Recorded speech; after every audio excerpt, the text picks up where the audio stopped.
Poly house అనేది ఏ కాలానికి అంటే మనకు ఉన్న 3 కాలాలల్లో ఏ కాలానికి సరైన రైతు సోదరులందరికీ నమస్కారం అండి. మన వెనకాల వచ్చేసి పాలీ హౌస్. ఈ పాలీ హౌస్ 20 గుంటలలో అరెకరంలో పాలీ హౌస్ నిర్మించుకున్నారు. తనకు వచ్చేసి అప్పుడు ఉన్నదాని ప్రకారంగా 95% సబ్సిడీ వచ్చిందనేసి విజయ్ కుమార్ గారు చెప్తా ఉన్నారు. ఇది విజయ్ కుమార్ గారి పాలీ హౌస్. ఇది వచ్చేసి పెద్దపల్లి జిల్లా కల్వ శ్రీరాంపూర్ మండలం వెన్నంపల్లి అనే గ్రామంలో ఉంది. మనం లోపలికి వెళ్ళేసి మనం విజయ్ కుమార్ గారిని అంటే ఈ పాలీ హౌస్ గురించి కానీ ఇందులో 3 సార్లు అంటే ఇప్పటికీ బీర సాగు చేసిందని చెప్పారు. కొత్తిమీర టమాటా అంటే టమాటా 2 times టమాటా సాగు చేసారు, ఒకసారి కొత్తిమీర ఒకసారి బీర సాగు చేసారు. ఈ పాలీ హౌస్ అనేది ఏ పంటకైతే అనుగుణంగా ఉంటది, ఈ పాలీ హౌస్ మనం ఏ కాలానికి అనుగుణంగా ఉంటది, ఇందులో టమాటా ఎండాకాలం టమాటా పండియచ్చా, ఎండాకాలం టమాటా క్రాప్ మంచిగా వస్తుందా అనే విషయాలు మనం విజయ్ కుమార్ గారిని అడిగి తన అనుభవాన్ని పూర్తి సమాచారం మనం ఈ రోజు తెలుసుకునే ప్రయత్నం చేద్దాం.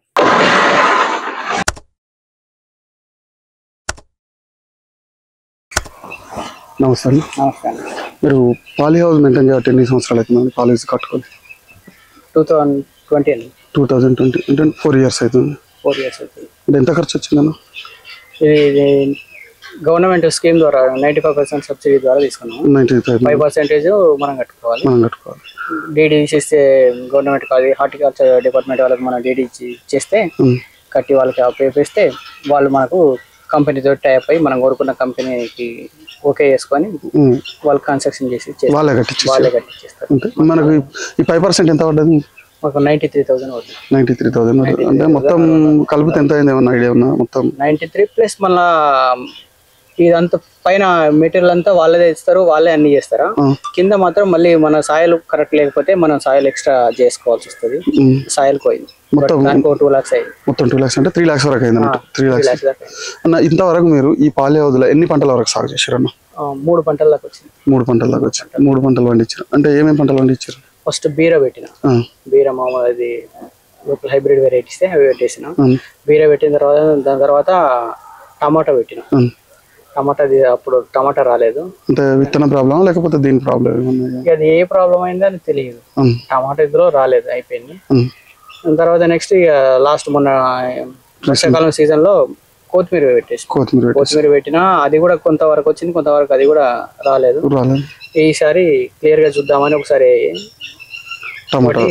ఆర్గానిక్ మెథడ్ లో కంప్లీట్ ఆర్గానిక్ లేదు, కింద అడుగున ఆర్గానిక్ ఉంటది, పైన స్ప్రేయింగ్ మనం కెమికల్స్ చేసినాం. కెమికల్స్ లో కూడా ఆర్గానిక్ పెట్టినాం. అదేంటి బయో పెట్టినాం. బయో అంటే మన ఇది పెళ్ళేరు షాప్ లో ఇచ్చే ఆ బయోలు కావు, మన బవేరియా మందులు ఉంటాయి. బవేరియా బసి అని ఆ పేర్లు ఐడియా లేదు. ఆ మందు వాటి కాంబినేషన్స్ లో ఉండే మందులే పెట్టినాం. ట్రైకోడర్మా అవి సెట్ అయిపోతుంది. ఇప్పుడు ఇది క్రాప్ అదే దాంట్లో నుంచి వచ్చింది. ఇప్పుడు టమాటా పెట్టారు కదా, ఇది ఏం వెరైటీ అన్న? ఇది సింజెంటా బాహు. అంటే ఇప్పుడు పంట అయితే బాగున్నా? ఇప్పుడు ఓకే అండి. ఇది అప్పుడు రాలేదు, ఫస్ట్ టమాటా పెట్టినప్పుడు ఇంత రాలేదు, ఇప్పుడు వస్తుంది. ఇప్పుడే ఈ రోజే ఫస్ట్ కటింగ్ అయింది స్టార్టింగ్. ఈ పాలీ హౌస్ లా మనకి ఏ పంట అయితే బాగా వస్తుంది? పాలీ హౌస్ పెట్టింది. పాలీ హౌస్ లో అన్ని వెజిటేబుల్స్ బాగా వస్తాయి అని అన్నారు. అది హార్టికల్చర్ డిపార్ట్మెంట్ వాళ్ళే వెజిటేబుల్స్ కానీ ఫ్లవర్స్ ఇంకా బాగుంటాయి అని అన్నారు. ఫ్లవర్స్ లీఫీ వెజిటేబుల్స్ కు ఇది సెట్ అవుతాయండి మనకు. మనం మెయిన్ గా ఎండాకాలంలో ఈ పాలీ హౌస్ లో టమాటా పంట తీయచ్చు. మనం ఎట్లా అంటే ఎండ టైం ఎప్పుడు మనకు మే ఉంటది, మే ఏప్రిల్ లో హెవీ హీట్స్ ఉంటాయి మనకి. ఇక్కడ ఈ ఏరియాలో వడగాళ్ళు కూడా వస్తాయి, 50 degree ఎబ్రో కూడా వస్తుంది. కానీ దానికి అదే టైంలో మనం మొక్కకి ఇక్కడ పూత స్టార్టింగ్ లో ఉండదు. పూత అనేది ఆ స్టేజ్ లో ఉండదు. ఏప్రిల్ మే టైంలో పూత ఉండదు. ఆల్రెడీ కొద్దిగా క్రాప్ వచ్చి ఉంటే, లేదా ఫస్ట్ క్రాప్ సెకండ్ క్రాప్ వచ్చి ఉంటే మే ఎంత ఎండలు ఉన్నా కానీ సెట్ అయిపోతుంది. లేదు మన ఇదే టైంలో 40 days మొక్క అనుకోండి, పూత రాలిపోతుంది, ఎదుగదు. అది బతికి ఉంటది, మనం ఇచ్చే వాటర్ గానీ అది కానీ బతికే ఉంటది, కానీ క్రాప్ ఉండదు. అది ఎప్పుడు క్రాప్ వస్తుంది అని మళ్ళీ మనం ఎన్ని రోజులు జూన్ దాకా దక్కించుకుంటే అప్పుడు కొద్దిగా వాతావరణం చల్లవడంగానే మళ్ళీ క్రాప్ సెట్ అయిపోతుంది. మీరు ఆర్గానిక్ సైడ్ పోయినా అన్నారు కదా, ఆర్గానిక్ సైడ్ పోవడానికి కారణం? మొక్కలు చనిపోతున్నాయి. ఎన్ని పెట్టినా, ఎన్ని కెమికల్స్ వేసినా, ఇందులో ఎన్ని రకాల కెమికల్స్ వాడినా మనకు మొక్కలు బతకట్లేదు. ఏది మెయిన్ ఏంటంటే ఇందులో విల్ట్ ఎక్కువ వస్తుంది. ఒకసారి విల్ట్ ఎంటర్ అయిందంటే మనం దాన్ని అస్సలు పోగొట్టుకోలేము. నేను అందుకే ఒకసారి యూట్యూబ్ లో జనరల్ గా సెర్చ్ చేస్తా ఉంటే వాళ్ళ వీడియోస్ చూసిన, అందులో ఏం చేస్తుందంటే ఆ పశువుల ఎరువులోనే కొన్ని అవి ఉంటాయి, ఇది బయో మందులు ఉంటాయి, ట్రైకోడర్మా, సూడోమోనాస్, ఈ మందులన్నిటి అందులో మిక్సింగ్ చేసుకొని ఆ కల్చర్ ని డెవలప్ చేసుకొని దాన్ని ఇందులో పెట్టేసుకుని ఇందులో చల్లుకొని అప్పుడు మొక్క పెట్టుకొని. అంటే దున్ని ముందు చల్లుకున్నారా లేకపోతే దున్నినాక బెడ్లు పోసుకొని బెడ్ల మీద చల్లుకున్నాం. బెడ్ల మీద చల్లుకొని మళ్ళీ బెడ్లు కప్పేసి. అంటే దాంతో ఉపయోగం ఏందన్నట్టు మొక్కకు? ఆ కల్చర్ ఏంది అని అంటే విల్టన్ రానివ్వదు. ఇప్పుడు ఆ కల్చర్ అనేది విల్టన్ రానియదు. విల్టన్ రానియకుండా విల్టన్ రానియదు. మీద మనము విల్ట్ వస్తే మనం ఎన్ని మందులు కొట్టినా ఏం చేయలేము. ఈ రోజు ఇక్కడ ఉన్నది రేపు అక్కడ దాకా వెళ్ళిపోతుంది, స్ప్రెడ్ అవుతూ ఉంటది. అంటే ఆ విల్ట్ ఎఫెక్ట్ ఏంటి అంటే పాలీ హౌస్ కారణమా? పాలీ హౌస్ వాతావరణం, ఇందులో ఉండే వాతావరణము మొక్క పెరగడానికి ఎంత బాగుంటుందో పెస్ట్ పెరగడానికి కూడా అంతే, క్రిమి కీటకాలు పెరగడానికి కూడా అంతే సూటబుల్. ఒక్క రోజు మనము ప్రతి డే చూస్తూ ఉండాలి. ఒక్క రోజు మిస్ అయినా గానీ అది కొద్దిగా స్ప్రెడ్ అవుతా ఉంటది. ఇప్పుడు టమాటా సాగు చేస్తా ఉన్నారు, మామూలుగా బయట వేసిన దానికి మనం పాలీ హౌస్ వేసిన పంటకు ఏమైనా డిఫరెన్స్ వస్తుంది? అవును, మనం బయట వేసిన దానికి ఇప్పుడు మీరు బయట చూడండి ఇలా ఉండదు. ఇది ఎట్లా అంటే తాజాగా వస్తుంది, కాయ తాజా ఉంటది, స్టోరేజ్ ఎక్కువ ఉంటది, కాయ క్రంచిగా వస్తుంది. ఈ పండ్లు కానీ ఇవి కానీ క్రంచి ఉంటది, ఎక్కువ రోజులు స్టోరేజ్ ఉండడానికి ఛాన్స్ ఉంటది. ఎందుకంటే మనం బయటి గాలి తగలదు, మనం అంతా ఒక దానికి కావాల్సిన వెదర్ లోనే ఉండనిస్తున్నాం కాబట్టి బయటికి గాలి దాకా దానికి ఎంత సూర్యరశ్మి కావాలో అంతే వస్తుంది. దానివల్ల ఆ కాయ డెవలప్మెంట్ మంచిగా వస్తుంది, ఫ్లవరింగ్ కానీ కాయ డెవలప్మెంట్ కానీ మంచిగా వస్తుంది. ఆ కాయ క్రంచిగా ఉంటది. ఇప్పుడు ఒకసారి తిని చూడండి, ఇది బయట మార్కెట్ లో ఉన్న ఆ టమాటా తిని చూడండి, లేదా వేరే వాళ్ళ తోటలో తిని చూడండి, టేస్ట్ తేడా తెలుస్తుంది. అంటే హీలింగ్ ఎక్కువ రావడానికి వాతావరణం అనేది సూటబుల్ అవుతుంది. ఈ వాతావరణం అనేది సూటబుల్. మనం బయట పెట్టిన మొక్క ఇప్పుడు 3 నెలలు 3 మంత్స్ ఉంటది. ఇది మనం టమాటా సాగు చేయాలనుకుంటే బయట అయితే 3 మంత్స్ 6 మంత్స్ దాకా ఉంటుంది.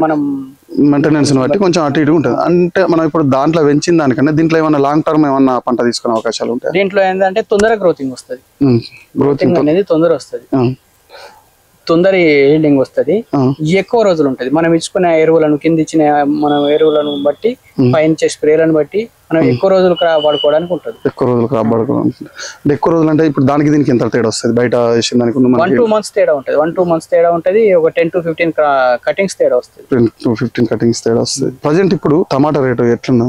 టమాటా రేటు మేము ఇప్పుడు అదే ఎక్కువ ఉంటది అనుకుని ఎక్స్పెక్ట్ చేసే పెట్టినాము. ఈ రోజు 10 రూపాయలే ఉంది. 10 రూపాయలు మరి 10 రూపాయలే ఉంది. 20 రూపాయలు మినిమం 20 రూపాయలు ఉంటే టమాటా రైతు బెనిఫిట్ ఉండేది. ఇప్పుడు 10 రూపాయలే అయింది. ఈ ఫ్యూచర్ లో చూడాలి ఎప్పుడు ఏమన్నా బయట అంతా ఇది ఎండలు ఎక్కడం వల్ల బోర్లన్నీ పోతున్నాయి, ప్లస్ వాటర్ కూడా లేకుండా అయిందని అన్నారు, న్యూస్ లో వస్తున్నాయి. చూడాలి వాటి వల్ల ఏమన్నా క్రాప్ అక్కడ బయట ఏమన్నా తక్కువ వస్తే చెప్పండి. పాలీ హౌస్ ఎన్ని స్క్వేర్ ఫీట్లలో వేసుకున్నారు? ఇది 20 గుంటలు. 20 గుంటలలో వేసుకున్నాం. అంటే ఇప్పుడు 4 years అవుతుంది. 4 years లో 4 రకాల పంటలు మాత్రమే ట్రై చేశారు, ఇంకెక్కువ ఏం ట్రై చేయలే, అంత ట్రయల్స్. అంటే ఈ 4 రకాలలో ఏదన్నా నాకు ఇది పంట మంచిగా వచ్చింది, దీంట్లో గ్రోత్ వచ్చింది అనేది ఏదన్నా పంట ఉన్నదా? బీర వచ్చింది. బీర స్టార్టింగ్ లో బీర పెడితే బీర వచ్చింది, హీల్డింగ్ వచ్చింది. దాని తర్వాత మళ్ళీ కొద్దిగా డౌన్ అయింది. ఇప్పుడు ఇది వస్తుంది కానీ రేట్ లేదు. అంటే టమాటా అంటే ఇంకొక 2 months అయితే ఆటోమేటిక్ ఇప్పుడు అంటే ఇప్పుడు మీరు 3 months దాకా ఉంటుంది, 3-4 months దాకా ఉంటుంది. అంటే ఇప్పుడు ఈ పంట తీసుకొని అంటే మీరు ఎంత ఇప్పుడు 4 నెలలు అవుతుందా 3 నెలలు అవుతుందా పంట? ఇది 4 నెలలు కాదు, ఇది 80 days crop. 80 days crop. 80 days అంటే ఇంకా 6 months వరకు, అంటే మీకు మళ్ళీ వర్షాకాలం దాకా ఈ మొక్క ఉంటుంది అన్నట్టు. వర్షాకాలం దాకా వస్తుంది రేటు మాక్సిమం తగులుతుంది. ఇప్పుడు అంటే ఈ 20 గుంటలలో ఒకసారి దింపితే మనకి ఎంత క్రాప్ వస్తుంది? మొత్తం కంప్లీట్ తెంపలేదండి, జస్ట్ ఇప్పుడే స్టార్టింగ్. ఈ రోజే కొన్ని అక్కడ కొన్ని తీస్తేనే ఇక్కడ వరకు దింపినట్టున్నాడు మా నాన్న. తెంపినానన్నారు. ఇది 8 పెట్టెలు 10 పెట్టెల దాకా వెళ్ళినాను అన్నాడు. ఒకటి స్టార్టింగ్ ఫస్ట్ అంత తక్కువనే వస్తుంది. కొద్దిగా ఇంకొక 20 రోజులు అట్లా వస్తే ఈల్డ్ పెరుగుతా ఉంటది. అంటే 50 స్టార్టింగ్ చేయాలి కదా, ఒకటేసారి తెంపితే 50 పెట్టెలు ఛాన్స్ వస్తుంది. 50 పెట్టెలు 100 వచ్చినా ఆశ్చర్యపోతారు. ఇప్పుడు మనం బయట అయితే వారం రోజులు 1 week 2 times తెంపుతారు మనం కాయలు బయట. దీంట్లో ఏమన్నా అట్లా సేమ్ ఇది కూడా అంతే. కాకపోతే మనము ఒక 1 week వరకు లేట్ గా తెంపుకున్నా ఏం కాదు. మొక్కలు సెట్ చేసుకోవడం అంటే మందులు ఇవన్నీ మెయింటైన్ చేసుకొని కొద్దిగా లేట్ గా తెంపుకున్నా ఈ ఎక్కువ రోజులు నిల్వ ఉంటే అంటే కాయ ఖరాబ్ కాకుండా వెరైటీ పెట్టుకున్నాం. దాంట్లో దీంట్లో అంటే పాలి హౌస్ లో మామూలుగా స్టేకింగ్ పద్ధతిలో చేస్తారు కదా, నువ్వు మీరేమో మరి ఫస్ట్ స్టేకింగ్ పెట్టాను, అదే చెప్పాను కదా. స్టేకింగ్ చేస్తే అప్పుడు పూత వచ్చింది, క్రాప్ రాలేదు, ప్లస్ విల్ట్ సమస్య ఎక్కువ ఉంది. ఈసారి కూడా భయంగానే వస్తుందా రాదా, మరి ఖాళీ అంటే ఏదో ఒకటి పెడితేనే కదా వచ్చేది రాని తెలిసేదని రిస్క్ చేశాను. అదే చెప్పాను కదా మెథడ్, ఆ మెథడ్ లో కింద రోల్ వేసుకొని చూద్దామని పెట్టిన, ఈసారి వచ్చింది. కానీ స్టేకింగ్ చేసుకుంటే అయిపోవని ఇప్పుడు అనిపిస్తుంది. స్టేకింగ్ చేస్తే ఎందుకంటే కాయలు కూడా ఖరాబ్ కాకుండా ఉంటాయి. ఇప్పుడు ఇందులో ఖరాబ్ కావు, మనకి ఏంటంటే బయట వర్షాల వల్ల ఖరాబ్ అయ్యి కింద మనకి ఇక్కడ భూమికి ఎక్కువ తడి ఉండదు కదా, వేరు మందమే ఎంత తడి కావాలో అంతే వస్తుంది. అంటే ఇప్పుడు ఈ పాలి హౌస్ ఇచ్చినప్పుడు సబ్సిడీలోనే డ్రిప్ సిస్టమ్ వచ్చిందా, లేకపోతే మీరు ఏమైనా సపరేట్? మొత్తం కంప్లీట్ అంతా వాళ్ళదే, కంప్లీట్ మొత్తం వాళ్ళే తీసుకుంటారు. మన కింద మన మట్టి మనకి బాగా లేకపోతే సాయిల్ మనం అది చేసుకోవాల్సి వస్తుంది, అదొకటి ఖర్చు ఉంటుంది. కాకపోతే లేట్ ప్రాసెస్ వాళ్ళది, లేట్ గా కంపెనీ వాళ్ళకు మధ్య. ఇదేం కంపెనీ? ఇది పైప్స్ అండ్ ఫ్లోస్. అంటే ఇప్పుడు నారు పోసుకునే టైంలో పాలి హౌస్ లో పోసుకుంటారా బయట పోసుకుంటారా? మేము నారు బయట పోసామండి. ఇప్పుడు ఎందుకంటే ఏదో ఒక ల్యాండ్ పర్టికులర్ గా ఇక్కడ పెట్టాలని ఉండదు కదా, ఇక్కడ పెడితే ఆ ల్యాండ్ మళ్ళీ చేయాల్సి వస్తుంది, బయట పెట్టుకున్నాను. అప్పటికే బయట పెట్టుకోవడానికి కారణం ఏంటంటే ఆల్రెడీ ఇందులో కొత్తిమీర ఉండే, ఇందులో నర్సరీ కూడా చాలా బెనిఫిట్ వస్తుంది. నర్సరీ కోసం కూడా ఇది బాగా బెనిఫిట్ వస్తుంది. ఎందుకంటే బయట నుంచి మనకు పెస్ట్ రాదు, మెయిన్ పెస్ట్ రాదు. నర్సరీ వాళ్ళు ఏమైనా ట్రైల్ చేసుకొని పెట్టుకుంటారు కాబట్టి కింద నుంచి విల్ట్ కూడా ఉంటుంది. సో నర్సరీ కోసం ఇది ఇంకా బెటర్. నేను 2 ప్యాకెట్లు తీసుకున్నా, 2 ప్యాకెట్లు తీసుకొని నేనే బయట నారు పోసుకొని నేనే మొక్కలు పెట్టుకున్నాను. ఇప్పుడు అంటే మీరు 2 టైమ్స్ పెట్టినన్నారు కదా, అంటే ఇప్పుడు మనం నర్సరీ నుంచి వెళ్ళి మొక్క తెచ్చి పెట్టుకుంటే బాగుంటుందా, లేదు మనమే పెంచుకొని మనమే నాటుకుంటే బాగుంటుందా? అది మన మీదనే ఆధారపడి ఉంటుందండి. ఎందుకంటే మనం ఆ నర్సరీ మేనేజ్మెంట్ మనం చేసుకుంటే మనమే పెట్టుకోవచ్చు, లేదు అంటే బయట కూడా కొనుక్కోవచ్చు. బయట కొనుక్కుంటే రేట్ ఎక్కువ పడుతుంది కానీ అంటే ఈల్డింగ్ విషయంలో ఏమైనా తేడా వస్తుందా? ఈల్డింగ్ అదే చెప్తున్నాను, ఈల్డింగ్ తేడా ఏంటంటే మన నర్సరీ హెల్తీగా మొక్కలను హెల్తీగా పెంచుకున్నాం అనుకో మంచిగా వస్తుంది. ఇప్పుడు వాళ్ళు నర్సరీలో ఎట్లా అంటే వాళ్ళు ఎప్పటికీ కేరింగ్ లో ఉంటారు, మందులు స్ప్రే చేయడం కానీ ప్రతిదీ కేరింగ్ లోనే చూసుకుంటారు. అదొకటి వాళ్ళ దగ్గర ఉంటుంది. ఆ కేరింగ్ మనం తీసుకుంటే మన దగ్గర కూడా వస్తుంది. నేను విన్నది ఏంటిదంటే ఇప్పుడు నర్సరీలో పెంచిన మొక్క బయట పెంచిన మొక్క, ఇప్పుడు నర్సరీలో ఒక మొక్క పెంచినాం అనుకో, మనం ఏమవుతుంది అంటే దాని వేర్లు అనేటివి రౌండ్ ఆడి అన్నే కట్టగట్టినట్టు అయిపోతాయి.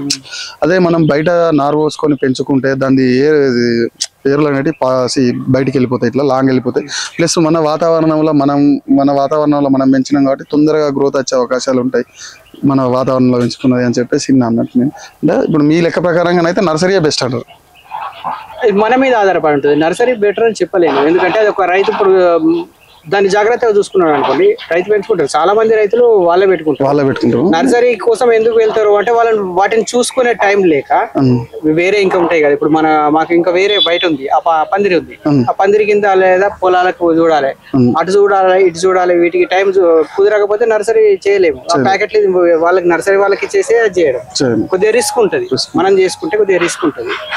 మీరు కొత్తగా టమాటా పంట ఎవరైనా సాగు చేయాలనుకుంటే మీరు ఇచ్చే సలహా ఏంటి? రేటు గురించి మనం ఏం చెప్పాలండి. ఈ టైంకి లాస్ట్ టైం 20 రూపాయలు 30 రూపాయలు ఉంటుంది. ఇంకో 2 months అయ్యిందంటే లాస్ట్ టైం మెమీస్ కూడా వచ్చింది, 100 రూపాయలు 200 కూడా పోయింది. మెమీస్ కూడా తయారు చేసిండ్రు. మొత్తం 2 రాష్ట్రాలన్నీ కోడై కూర్చున్నాయి. ఏది టమాటా తినేటట్టు లేదు, ఇదని అమెరికాలో రైస్ కొనేటట్టు లేదు, ఇండియాలో టమాటా కొనేటట్టు లేదని మెమీస్ పెట్టిండ్రు. ఇప్పుడు 10 రూపాయలు వచ్చింది. ఇప్పుడు ఒక్కలు ఉండదు, ఒక్క మేమే ఉండదు, ఒక్కటి కూడా ఉండదు. అంటే 10 రూపాయలు అవసరం లేదు, చీప్ అయిపోతుంది. ఇప్పుడు రైతుకి ఏముండదు, వచ్చిందల్లా ఎప్పుడో 3 సంవత్సరాలకు 4 సంవత్సరాలకు ఒక్కసారి 100 రూపాయలు తగులుతుంది.